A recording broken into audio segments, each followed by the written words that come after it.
दोस्तों नमस्कार, मैं विजय वर्मा रंगीला सौदागर यूट्यूब परिवार की तरफ से आप सभी को प्यार भरा नमस्कार। दोस्तों मैं निरंतर आपको कैंची धाम के लाइव दर्शन कराता हूं। बहुत सारे लोग लाइव दर्शन देखते हैं और बाबा जी के अनुभव, बाबा जी की कृपा लीलाएं वीडियो दिखाता हूं। तो दोस्तों पहले तो स्वागत है आपका नैनीताल में। और आप जो लोग मेरी सेवाएं ले रहे हैं, जो मेरे साथ सफ़र कर रहे हैं या जिन जिन लोगों ने सफ़र किया हुआ है, उन सभी का तहे दिल से प्यार भरा नमस्कार। तो दोस्तों आज इस वीडियो को आप पूरी देखिएगा, इन बातों को पूरी सुनिएगा। आज मैं आपको बाबा जी के आने की कथा, बाबा जी के जाने की कथा और चार धाम की यात्रा की मैं आपको कथा सुनाने जा रहा हूं। आप सुनिएगा और निरंतर बने रहेगा यूट्यूब चैनल रंगीला सौदागर परिवार में। चलिए।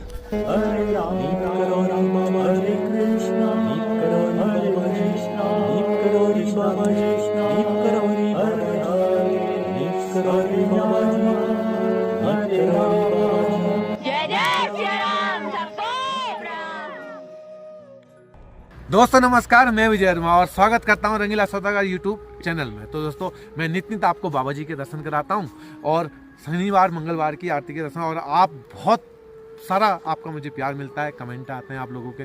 मैं तहे दिल से आप लोगों का आभार प्रकट करता हूँ। तो दोस्तों मैं थोड़ा सा आपको बाबा जी के बारे में बताता हूँ।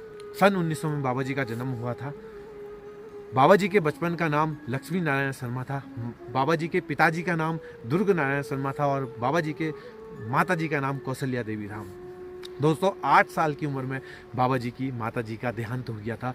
जब बच्चे को माँ की आवश्यकता होती है, दोस्तों मैं भी जब 6 में पढ़ता था तो तब मेरी भी मम्मी नहीं रही थी। तो हमने किस तरीके से, मेरे को कुछ इतना वो तो हुआ नहीं था उस टाइम में, लेकिन फिर भी अब थोड़ा ज़रा कमी महसूस होती है। तो आप सोच सकते हैं, मैं सोच सकता हूँ कि उस टाइम में बाबा जी को भी क्या महसूस होता होगा। तो दोस्तों उसके बाद पिताजी गांव वाले और होते ही सर सगे संबंधी ने बोला कि यार बच्चों को कैसे पाल सकेंगे, कैसे क्या कर सकेंगे। तो यहाँ पर भी हाथ रख लेते नहीं करके, इसको रोकना नहीं है बस।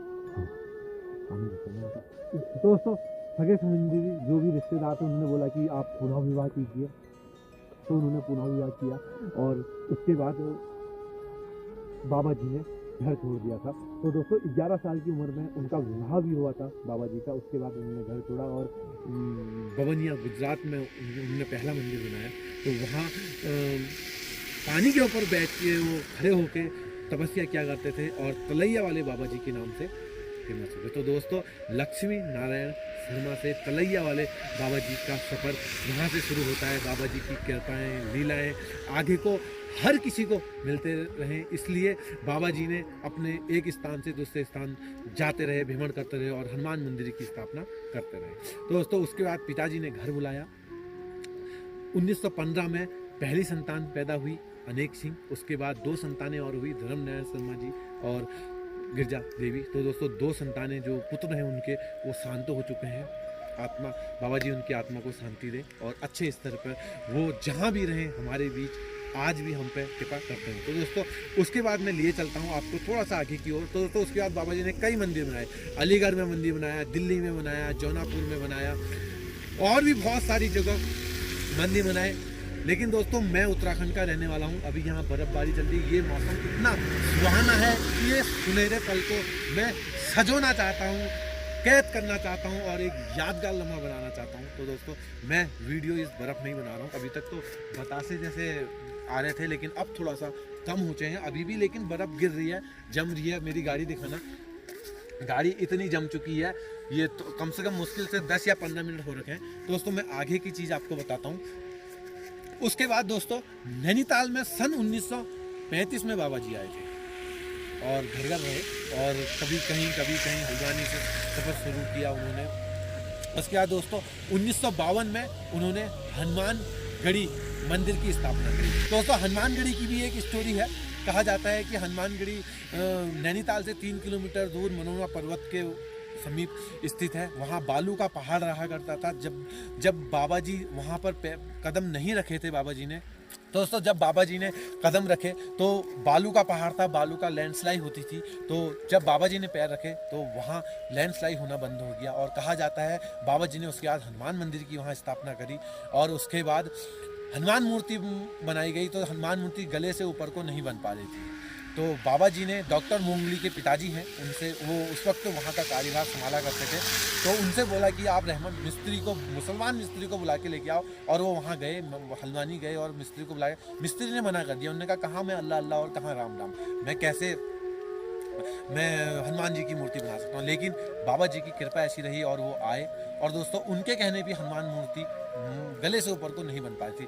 अब फिर वो बाबा जी से मिले और बाबा जी से ने उनसे बोला कि राम राम का नाम लेते रहो और मूर्ति बनाते रहो। और दोस्तों उनको टीबी की बीमारी भी थी, तो वो खांसते भी रहते थे। जब मूर्ति तैयार हुई तो बाबा उनकी टीबी की बीमारी भी दूर हो गई। तो दोस्तों कहा जाता है जब कोई नया घर बनता है या नई स्थापना होती है, नई कुछ भी होता है तो पूजा पाठ जरूर होती है। तो स्थापना हुई, भंडारा हुआ। 3 किलोमीटर दूर होने के कारण, जंगल का रास्ता होने के कारण कम मात्रा में भोजन राशन लाया गया और जितना राशन लाया गया उतना ही भोजन बनाया गया कम मात्रा में। लेकिन दोस्तों जब भंडारा स्टार्ट हुआ तो पता नहीं लोग बूढ़े बुजुर्ग कहाँ से आने लगे। वो कहते हैं कि बच्चे आने लगे। तो दोस्तों उसके बाद भोजन समाप्त हो गया। सब रसोइये बाबा जी के पास गए, बाबा जी से बोले कि बाबा जी भोजन तो समाप्त हो गया। तो बाबा जी ने बोला कहाँ समाप्त हुआ, देख के आओ।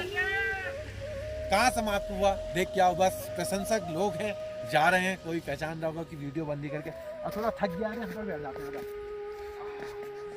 थोड़ा सा नजदीक आते हैं, यहाँ पर आ जा।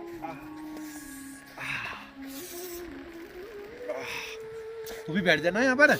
बस हो रहा है क्या? तो दोस्तों उसके बाद बाबा जी ने बोला कहाँ भोजन समाप्त हुआ, देख के आओ। जाके वो देख के आए तो देखा कि बर्तन पहले से भरे थे और तब तक का वो भोजन खत्म नहीं हुआ जब तक का लोग आने बंद नहीं हुए। मैं बीच में रोक के एक नज़ारा इधर को दिखाना चाहूँगा। थोड़ा सा दिखाओ कि किस तरीके से जंगल जो चीड़ के हैं, बांज के पेड़ हैं, किस तरीके से यहाँ पर एक सौंदर्य देखने को मिल रहा है। मैं इन वादियों के बीच में हूँ और आप तक एक महत्वपूर्ण जानकारी दे रहा हूँ। वैसे आपको पता भी होगी, लेकिन बहुत सारे लोगों जो नए नए भक्त लोग जुड़े हैं उनको ये जानकारी नहीं है या सुन सकते हैं। तो दोस्तों उसके बाद जब गए, भोजन पूरा जब समाप्त हुआ तो उसके बाद जो बच्चे बूढ़े जो जवान आ रहे थे वो लोग भी आना बंद हो गए। तो सब लोग बाबा जी के पास गए और बाबा जी से पूछा कि बाबा जी ये लोग कौन थे, कहाँ से आए थे। तो दोस्तों कहा जाता है कि जो हनुमानगढ़ी है इस वक्त वो पहले शमशान घाट था, वहाँ बच्चों को दफनाया जाता था। हमारी पहाड़ी भाषा में खड़ियाया जाता, खड़िया ना बोलते हैं, खोदना खड़िया देना बोलते हैं, तो खड़ियाया जाता था। तो दोस्तों वही बच्चे लोग आज तृप्त हो गए और वही जो यहाँ दफनाए गए थे आज वो तृप्त हो गए और आज उनकी आत्मा को शांति हो गई और आज वो मोक्ष को प्राप्त हो गए। तो बाबा जी ने सबसे पहले उनका उद्धार किया। उसके बाद वहाँ पर हनुमान मंदिर की स्थापना हुई और तब से निरंतर 1952 में हनुमान मंदिर आज भी लोग दर्शन करने जाते हैं। तो दोस्तों हनुमानगढ़ी शमशान घाट है, कैंची धाम भी शमशान घाट है और कांकड़ी घाट भी शमशान घाट है। उसके बाद बाबा जी भूमियाधार मंदिर आए थे और उसके बाद फिर कैंची धाम की स्थापना हुई थी। तो दोस्तों कैंची धाम की भी स्थापना मैं आपको बता देता हूँ। आज मैं चाहता हूँ कि यार मैं एक लंबी वीडियो बनाऊँ और जिसमें आपको संपूर्ण जानकारी दूँ जितनी अभी तक मेरे को और दोस्तों जितनी जानकारी मैं आपको दूंगा वो जानकारी मैंने भी अर्जित करी हुई है। शायद कोई इस जानकारी को किसी दूसरे रूप में बता सकता है या किसी दूसरे उसमें बता सकता है, लेकिन जितना मुझे पता है उतना मैं आपको बता रहा हूँ। अगर इसमें कुछ त्रुटि होगी या कुछ हेर फेरी होगी वो आप देख लीजिएगा, उसमें मैं माफ़ी चाहता हूँ। दोस्तों आप कैंची धाम, तो दोस्तों सन 1942 की बात है। पूर्णानंद तिवारी जी हुआ करते थे कैंची धाम में और वो रहा करते थे कैंची धाम। तो दोस्तों उनके कोर्ट केस चलते थे और हल्द्वानी से वो घर को आ रहे थे। भूमियाधार मंदिर में बाबा जी उस वक्त एक पिरामिड में बैठे हुए थे। तो वो आए तो उनको गाड़ी नहीं मिली तो वो पैदल आ रहे थे। तो बाबा जी ने आवाज़ मारी, पूर्णानंद कहाँ से आ रहा है। तो वो डर गए। उनने सोचा कि यार अगर मैं हल्द्वानी की तरफ को भागता हूँ तो जंगल है और अगर मैं ऊपर की तरफ भागता हूँ तो बस्ती है, कोई ना कोई मिल जाएगा, ये पता नहीं कौन है भूत प्रेत करके। तो बाबा जी ने फिर से आवाज़ लगाई पूर्णानंद और बताया कि जा तेरे को गाड़ी मिल जाएगी और जो तू केस लड़के आ रहा है वो 20 साल बाद तू जीतेगा और तू ये अपने ही भाई को किसी को दे देगा। कुछ इस प्रकार से बाबा जी ने जो पहले होने वाला था उसकी जानकारी पूर्णानंद तिवारी जी को दे गई और पूर्णानंद तिवारी जी ने नमस्कार बोला और अपना आगे बढ़ गए। कहा जाता है कि थोड़ा सा आगे गए, उनको ट्रक मिल गया। तो उनने सोचा बाबा जी की कृपा अभी से आनी शुरू हो गई। तो दोस्तों एक जानकारी और मेरे को मिली थी कि कहा जाता है कि पूर्णानंद तिवारी जी को बाबा जी ने बाल्यावस्था में भी दर्शन दिए थे। एक सर ने मुझको बताया था, अब के कहाँ तक कैसी है क्या है, क्योंकि दोस्तों मैं तो निरंतर बाबा जी के समर्पित हूँ और बाबा जी की जितनी जानकारी मुझको मिलती है उतनी मैं लेता रहता हूँ। तो बर्फ का आनंद के साथ साथ मैं आपको कथा सुना रहा हूँ बाबा जी की, जितना मैंने आज तक अर्जित किया है। तो दोस्तों मैं था, पूर्णानंद तिवारी जी उस ट्रक में बैठे और उस ट्रक से बोले कि कहाँ जा रहा है। तो उसने बोला कि जाना तो मुझे अल्मोड़ा है, लेकिन अगर कहीं मेरे को एक खटिया मिल जाए सोने के लिए और 2 रोटी मिल जाए खाने के लिए, तो मैं फिर वहाँ पर अपना रात्रि विश्राम करूँगा और उसके बाद मैं आगे को जाऊँगा। तो दोस्तों पूर्णानंद तिवारी जी ने कहा नेकी कर और पूछ। तो उन्होंने कहा मेरे को भी कल को अल्मोड़ा जाना है, तेरे को 2 रोटी क्या भरपेट खाना खिलाऊंगा और खटिया या तो आराम से सो। तो उसके बाद वो आए कैंची धाम में, ट्रक वाले को भी रोका, खाना खिलाया, जो अतिथि का आवभगत होता है वो किया और करने के बाद दूसरे दिन सवेरे फिर वो उनके साथ अल्मोड़ा गए, जो भी हुआ। तो दोस्तों उसके बाद 20 साल बाद बाबा जी पुनः अपने भक्त उपेंद्र के साथ कैंची धाम में आए। कैंची धाम में गाड़ी रुकती है, एक मोटे मोटे बाबा जी कंबल लपेटे आते हैं। इस वक्त कैंची धाम में रोडवे स्टेशन है और एटीएम है, वहीं पर के बगल में अभी प्रेजेंट में रेस्टोरेंट खुला हुआ है। वहाँ पर उसके ही अंदर आपको, अगर आप कैंची धाम आएंगे तो आपको देखने को मिलेगा कि एक बाबा जी का तखत रखा हुआ है और वहाँ पर बाबा जी की तस्वीर किरण तिवारी जी ने अभी भी वहाँ पर एक मंदिर बना रखा है। और आप उस कमरे में अंदर जाएंगे तो आपको लगेगा कि हाँ बाबा जी यहाँ पर साक्षात मौजूद हैं और वहाँ पर भी आप बैठ के कुछ देर ध्यान कर सकते हैं। मैंने भी किया हुआ है, मैं गया हुआ हूँ, मैं कुछ स्क्रीनशॉट आपको वहाँ पर लगा रहा हूँ, आप वो देख सकते हैं जगह। दोस्तों वहाँ पर आके बाबा जी, वो खंडहर हुआ करता था उस टाइम में, तो बाबा जी आए और वहाँ बैठ गए। बैठने के बाद तो दोस्तों पूर्णानंद तिवारी जी के 6 लड़कियां 6 लड़के हैं। तो दोस्तों बाबा जी ने पूर्णानंद तिवारी जी, एक लड़के उमेश तिवारी जी, मैं तस्वीर लगा रहा हूँ, और गंगा दीदी जी का इंटरव्यू लेने में जा रहा था, लेकिन मैंने 7 दिन लेट हो गया। मैं जब जा रहा था तो मैंने फ़ोन किया कि मैं आ रहा हूँ, तो उन्होंने बोल दिया कि यार इनको तो 7 दिन हो गए। तो मेरे को बहुत, उस दिन मैंने शायद खाना भी खाया, पता नहीं अजीब जैसा हुआ था, क्योंकि मैं उनका इंटरव्यू नहीं ले सका, क्योंकि गंगा तिवारी जी और उमेश तिवारी जी 2 ही सर्वप्रथम बाबा जी को यहाँ पर मिलते हैं। तो दोस्तों कहा जाता है उसके बाद वो गए कि यार कौन घुस गया अंदर, लेकिन जब बाबा जी को उन्होंने देखा तो एक तक देखे रह गए, क्योंकि बाबा जी के चेहरे पे इतना तेज था। तो उनके बाद उन्होंने बोला जाओ पिताजी को बुला के लाओ। तो वो घर गए। पिताजी उस वक्त धोती लपेट के खाना एक खा रहे थे, एक गस्सा मुंह में डाल ही रखा था और खा ही रहे थे। तो उन्होंने बोला बाबा जी, कोई बाबा जी आए हुए हैं और वो आपको चलने को। उन्होंने बोला अगर मैं खाने से उठता हूँ तो खाने का अपमान होता है। तो दोस्तों पहले के ज़माने में जब बूढ़े बुजुर्ग खाना खाया करते थे तो और एक गत्ता अगर मुंह में डाल लिया और अगर फिर खाने से उठ गए तो पूरा दिन भूखा रहा करते थे। तो उन्होंने बोला कौन बाबा के चक्कर में भूखे रहेगा, मैं तब भी खाना खाता हूँ। और उनसे बोल दिया, मना कर दिया, जाओ कह दो कि पिताजी बीमार हैं और वो सोए हुए हैं। तो बच्चे गए और बोल दिया। तो एकदम से बाबा जी खड़े हुए और बोले अपने भक्त उपेंद्र से कि जाओ उसको उठा के लेके आओ, वो झूठ बोल रहा है, खाना खा रहा है और बोल रहा है कि मैं सोया हुआ हूँ, बीमार हूँ। तो दोस्तों फिर से यहाँ पर बर्फ की बूंदाबांदी, फिर से वही नज़ारा, थोड़ा सा एक बार और प्रकृति का सौंदर्य दिखाते हुए हमारे कैमरामैन भाई साहब, छोटे भाई साहब दोस्तों ये मिल गए थे। तो बाबा जी की कृपा, इनको भी बहुत सारा आशीर्वाद कि इन्हें फोन पकड़ रहे हैं और इनके हाथ भी कांप रहे हैं, थोड़ा सा वीडियो हिल सकती है। तो दोस्तों उसके बाद उपेंद्र ने बच्चों से पूछा चलो पिता मेरे को घर का रास्ता बताओ, और उन्होंने घर का रास्ता बताया और बताने के बाद वो उपेंद्र घर की तरफ बढ़े। तो दोस्तों उमेश तिवारी जी बताते हैं कि हम उनसे पहले शॉर्ट रास्ते से पिताजी के पास पहुँच गया। पिताजी से बोले पिताजी बिस्तर में घुस जाओ, वो तो आ रहे हैं तुमको लेने, उठा के ले जाएंगे। तो पिताजी ने बोला कौन है ऐसे बाबा, तो वो बाबा जी से मिलने आए। तो उसके बाद बाबा जी ने उन्हें याद दिलाई, तो भूल गया। तो उन्होंने बोला हाँ फिर याद दिलाई और बाबा जी को फिर चाय वाय भी पिलाई। तो बाबा जी ने बोला चल मैं मंदिर बनाऊंगा, मेरे को जगह बता। तो उन्होंने बोला कि यार मेरी क्या भी साथ, आप ही देखो, आप जहाँ पर कहोगे वहाँ पर मैं मंदिर बना दूंगा। बर्फ़ भी जम चुकी है, पूरा बर्फ़हीन हो चुका हूँ मैं। तो दोस्तों उसके बाद उन्होंने बोला नहीं तू जहाँ पर बताएगा। तो पूर्णानंद तिवारी जो जिस वक्त यहाँ पर जो कैंची धाम है वहाँ पर पूरा झाड़ियाँ हुआ करती थी, वहाँ पर खेत हुआ करते थे। उनमें उस वक्त शायद भांग के पेड़ हुआ करते थे, तो और भी जंगली पेड़ कुछ हुआ करते होंगे। तो पूर्णानंद तिवारी जी ने बोला कि यहाँ पर कमली बाबा, सोमवारी बाबा, मौनी बाबा जी ने तप किया है, आप यहाँ पर अपना मंदिर बना सकते हैं। तो उन्होंने बोला ठीक है, मैं कल आऊँगा। और उन्होंने ये भी बोला कि यार यहाँ पर ये जंगलात की ज़मीन है, आप देख लीजिएगा। तो दोस्तों सोनी साहब हुआ करते थे फॉरेस्ट अधिकारी। तो दोस्तों वो भी दूसरे दिन बाबा जी भी आए और वो भी आए। तो बाबा जी ने स्थानीय लोगों की मदद से वहाँ पर कटाई स्टार्ट करी और कोई दराती लाया, कोई फावड़ा लेके आया और वहाँ पर कैंची धाम मंदिर का निर्माण कार्य शुरू हो गया। और बाबा जी ने एक फूल लिया और फूल को फेंका। फेंकने के बाद बाबा जी ने कहा यहाँ पर खुदाई स्टार्ट करो।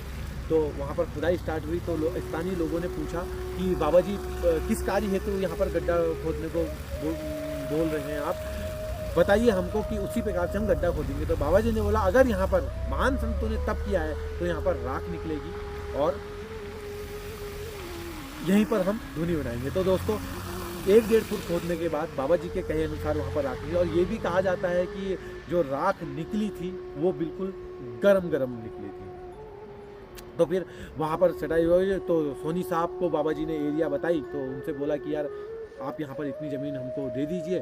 तो कहा जाता है कि सोनी साहब ने मना कर दिया। उनने बोला बाबा जी एक कुटिया आपको बनानी है तो आप बना लीजिए, इतनी ज़मीन तो हम नहीं दे पाएंगे। तो बाबा जी ने कहा क्या?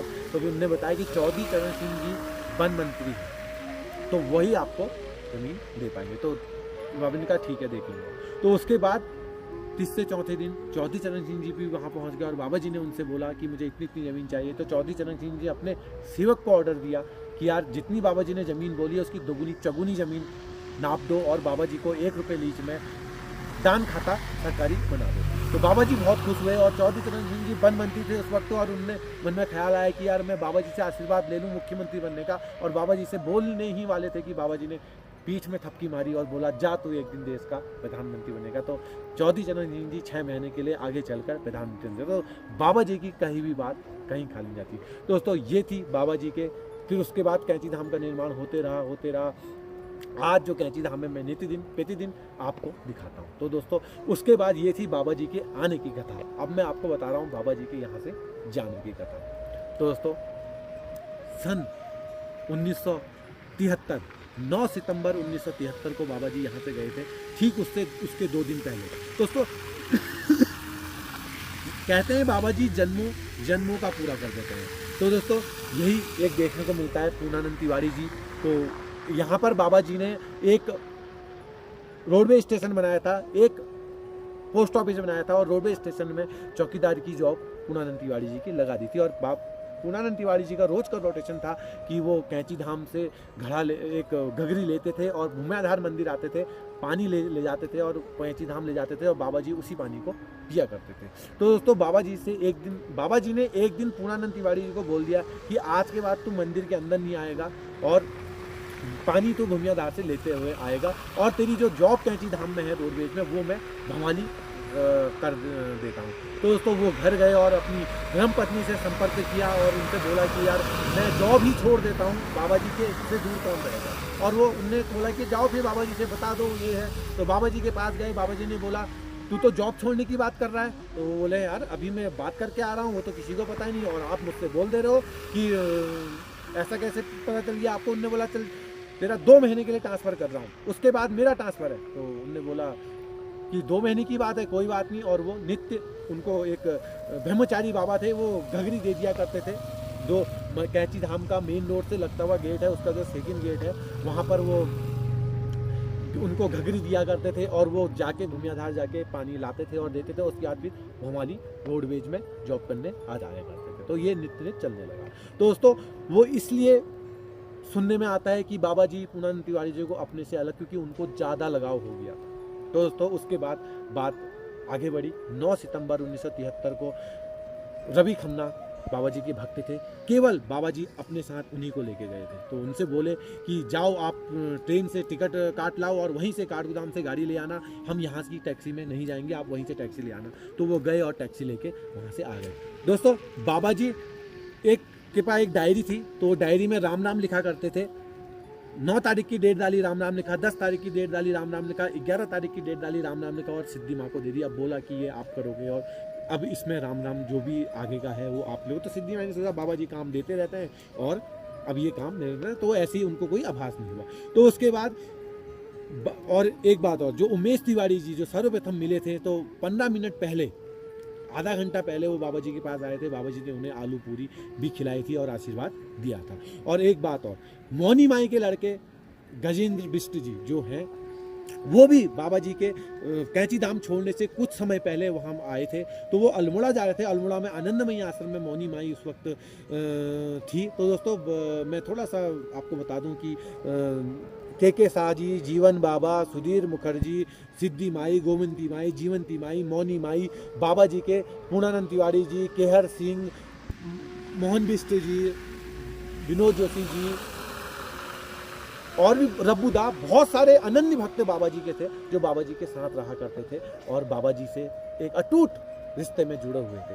तो दोस्तों उन्हीं में से एक मौनी माई भी थी। उनके पुत्र गजेंद्र बिष्ट जी कुछ समय पहले बाबा जी के पास, जब कैंची धाम छोड़ने कुछ समय पहले बाबा जी के पास पहुंचे और बाबा जी से बोले, प्रसाद के लालच में गए थे, बाबा जी से बोले प्रसाद। बाबा जी ने 5 लड्डू दिए और बोला कि जा अपनी माँ को दे देना। और बाबा जी वो बिष्ट जी बगल में गए और खाने लगे। उन्होंने बोला माँ भी तो मेरे को ही देगी। और बाबा जी ने कहा चल, एक बहुत डरा जोर से बोले, एक गुस्सा में हड़काते हुए कि यार चल माँ को देना करके। उनका मेरा प्रसाद बाबा जी ने और ज़्यादा दे दिया। तो उसके बाद बिष्ट जी बताते हैं कि मैं अपनी माँ के पास गया और उनको मैंने 5 लड्डू दिए। माँ ने 5 लड्डू का 1 लड्डू बनाया, थोड़ा सा खाया, बाकी फेजाल दिया। उनने पूछा भाई ऐसा क्यों किया? तो वो बताते हैं कि अब बाबा 5 तत्वों में विलीन होने वाले हैं। 5 तत्व, जल, वायु, धरती, आकाश, अग्नि।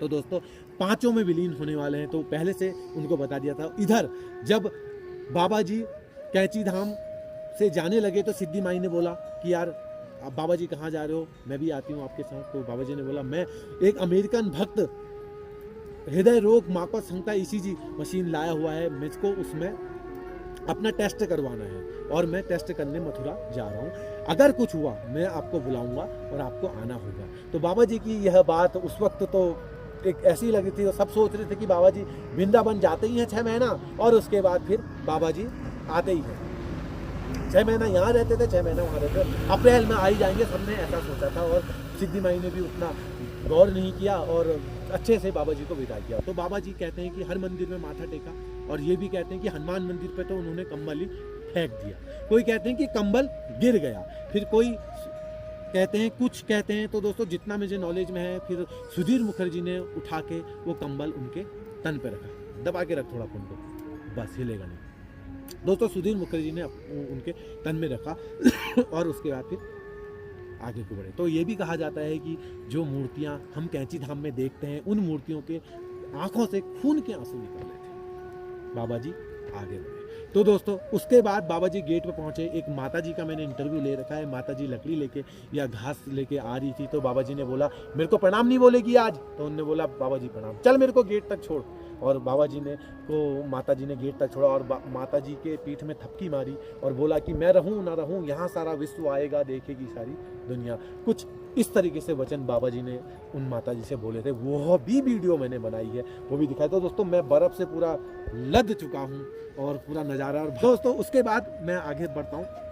बाबा जी बैठे गाड़ी में और अपना काठगोदाम आए और उसके बाद ट्रेन से मथुरा पहुँच गए। भक्त ने ECG करा और बोला बाबा जी आप स्वस्थ हो? तो बाबा जी ने बोला कैसे कह रहे हो? तो उनका मशीन बता रही है। तो उन्होंने कहा मशीन तेरी ईश्वर है, मेरा तो रोम रोम तड़प रहा है। कहते हैं बाबा जी दूसरों के दुख दर्द हल लिया करता था। तो दोस्तों उसके बाद खांसी भी स्टार्ट हो गई, मेरे को पता लग रहा है ना। तो दोस्तों उसके बाद बाबा जी मथुरा से वृंदावन के लिए रवाना हुए। ट्रेन में बैठे हुए थे।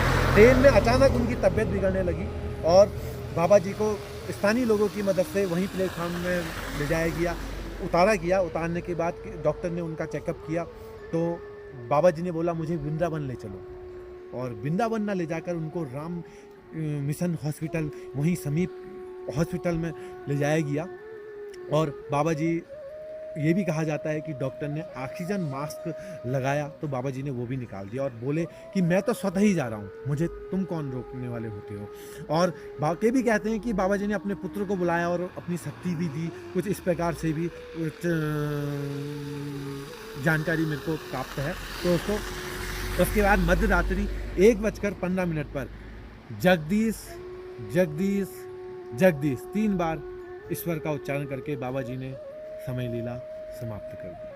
तो दोस्तों कैंची धाम खबर आई, पूर्णानंद तिवारी जी, सिद्धि माई जी, मैं कचौरी वाली माई जी के घर गया था, तो उनके पुत्र ने मुझे, जो उनके पुत्र हैं ज्येष्ठ पुत्र, तो उन्होंने मुझे बताया था कि उनकी माँ ने, कचौरी वाली माई ने बोला कि मुझे वृंदावन जाना है, तो उनने फिर गाड़ी की व्यवस्था करी थी सिद्धि माई, और वो फिर गाड़ी लेके से वृंदावन गए थे। तो उससे इधर पूर्णानंद तिवारी जी और ये लोग भी गए थे। कहा जाता है कि जिस बस से ये जा रहे थे वो बस लूट ली गई और उनने बाबा जी का नाम लिया, उनको कुछ नहीं, फिर उतर के वो दूसरी बस में बैठ गए। और फिर दोस्तों वृंदावन जब बाबा जी ने शरीर शांत हुआ, शरीर छोड़ा, तो उसके बाद उन्हें वृंदावन ले जाया गया। वृंदावन ले जाने के बाद थोड़ी देर चर्चा का विषय हुआ कि बाबा जी को जलाया जाए, दफनाया जाए, जलाने की प्रक्रिया हुई। तो उसके बाद फिर चर्चा का विषय हुआ कि कहाँ पर लाया। तो बाबा जी 2.5-3 साल पहले वृंदावन में एक कतार में पेड़ लगाए जा रहे थे। बाबा जी ने मना कर दिया था, कुछ पेड़ बीच के छुड़वा दिए थे और वहीं पर बाबा जी की समाधि बनी। तो दोस्तों मैं जब वृंदावन गया था, मैंने वो वीडियो बनाई है और बहुत प्यारी वीडियो बनी है, आप वहाँ से वॉच कर सकते हैं। मैं लिंक डिस्क्रिप्शन में दे रहा हूँ आपको, आप वॉच कर सकते हैं। तो दोस्तों उसके बाद यहाँ उनको ज़्यादा देर, थोड़ा देर हो गई, तो कहते हैं कि अर्थी ज़्यादा देर तक रखी नहीं जाती है, तो अर्थी बाहर रख दी गई। जैसे ही बाहर रखी तो आधी तूफान आ गया वृंदावन में, 1 मीटर की दूरी पर दिखना बंद हो गया। और फिर कहा जाता है कि जैसे ही सिद्धि माई आई, सिद्धि माई ने गाड़ी से ज़मीन में पैर रखा तो वो तूफान छूमंतर हो गया। सबकी आंखें नम थी एक महान संत के जाने के गम में। तो उसके बाद सिद्धि और एक जानकारी और मेरी, सिद्धि माई बोली कि इनको कैंची धाम ले जाते हैं और वहीं समाधि बनाई जाएगी। पागल बाबा आए, पागल बाबा ने बोला कि नहीं, यहीं इनकी समाधि बनेगी। तो फिर नीम करोली बाबा जी की वहीं पर समाधि हुई। तो दोस्तों पूर्णानंद तिवारी जी ने पहला कंधा दिया, तो बाबा जी की अननासी कही हुई बात याद आई कि पूर्णानंद तू ही मेरी अर्थी को पहला कंधा देगा। तो पूर्णानंद तिवारी जी ने कंधा दिया। पूरे वृंदावन में बाबा जी को घुमाया गया और उसके बाद फिर पंचांगुली में विलीन कर दिया गया। तो दोस्तों उसके बाद 5 कलश बनाए गए, 5 कलश, एक कैंची धाम में भी कलश आया है। अब कलश और एक कानपुर गया है, एक लखनऊ में है, एक बाबा जी की जन्मस्थली है, एक समाधि स्थल में है। तो दोस्तों कहा जाता है कि ये कलश हैं कहाँ पर, जो बाबा जी का स्टेचू है ठीक उसी के नीचे वो कलश रखे हुए हैं। तो ये थी बाबा जी के यहाँ से जाने की बात। दोस्तों मैं आशा करता हूँ कि आपको बहुत अच्छी जानकारी मिली होगी, और अगर कुछ मेरे द्वारा रह जाती है जानकारी, या मैंने कुछ जानकारी अलग तरीके जो आपको पता है और जो मैंने बताई वो अलग जानकारी हो, तो कोई बात नहीं। अरे पूरी जैकेट भीग गई यार, कोई बात नहीं दोस्तों, क्योंकि बहुत सारी लीलाएं मैं आगे उन चीज़ों को सुधार करूंगा। आप मुझे कमेंट कर सकते हैं, मुझे व्हाट्सएप में कर सकते हैं। मैं आशा करता हूं कि आपको बहुत अच्छी वीडियो लगेगी और प्रकृति का आनंद लेते हुए ये वीडियो आनी है। और भाई का नाम क्या है?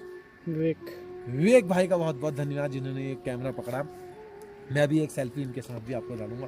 दोस्तों ये है नैनीताल और हम यहाँ पर इस तरीके से आनंद लेते थे। आज की वीडियो, आज है तारीख 4 फरवरी 2022 और अभी भी बर्फ़ गिरी है। शायद मुझे 1 घंटे से ऊपर हो चुका है यहाँ पर और निरंतर बर्फ़ गिरते रह रही है। और मैं बस वही जुनून है, वही सब कुछ है, वही आप और हमें। बस दोस्तों एक बात और कहना चाहूँगा, जो लोग कैंची धाम आना चाहते हैं प्लीज़ आप आ जाओ, अपनी टिकट बना लो। क्योंकि पहले क्या होता था, मैं कहता था कि आप मेरे से पूछ के टिकट बनाना कि मैं जिस दिन खाली होऊंगा तुम्हें बताऊंगा, लेकिन अब ऐसा कुछ नहीं। अब बहुत सारे लोग आना चाहते हैं, मेरे को बहुत सारी कॉलें आती हैं। अब मैं क्या करता हूँ, मैं लोगों से बोलता हूँ कि यार आप टिकट बना लो, अगर मैं खाली रहा मैं आऊँगा, नहीं तो मैं किसी अपने भाई को भेज दूँगा।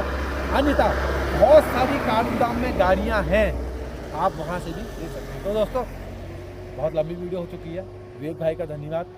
वीडियो को करते हैं मंगल और मिलते हैं किसी अन्य मंगल में। जय नीम करोली बाबा जी, जय हो। और दोस्तों अगर चैनल में नए हैं, चैनल को सब्सक्राइब कर दिया और प्लीज़ कैसी लगी वीडियो कमेंट में ज़रूर बताइएगा। मैं आप मुझे कमेंट करते हो जय नीम करोली बाबा जी, जय गुरुदेव, ये तो करते ही हो, लेकिन जो वीडियो आप देखते हो पूरी, आपको कैसा अनुभव लगता है, क्या मन में फीलिंग आती है लास्ट में, बस उसको आप कमेंट के जरिए मेरे तक पहुंचाने का प्रयास करिएगा।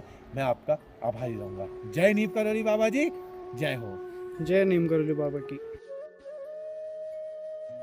तो दोस्तों ये थी बाबा जी के आने की कथा और बाबा जी के जाने की कथा। तो दोस्तों बाबा जी ने पहला मंदिर 1952 में हनुमानगढ़ी बनाया था, उसके बाद भूमियाधार बनाया था, उसके बाद 1962 के समथिंग बाबा जी ने कैंची धाम की स्थापना की थी और उसके बाद 1965 के समथिंग बाबा जी ने काकड़ी घाट मंदिर की स्थापना करी थी। ये है बाबा जी के 4 धाम, आप यहाँ आ सकते हैं, मैं आपको विजिट करा सकता हूँ।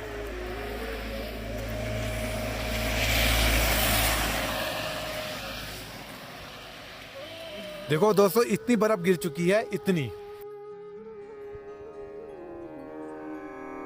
अधरं मधुरं वदनं मधुरं नयनं मधुरं हसितं मधुरं हृदयं मधुरं गमनं मधुरं मधुराधिपतेरखिलं मधुरं वचनं मधुरं चरितं मधुरं वसनं मधुरं वलितं मधुरं चलितं मधुरं भ्रमितं मधुरं मधुराधिपतेरखिलं मधुरं वचनं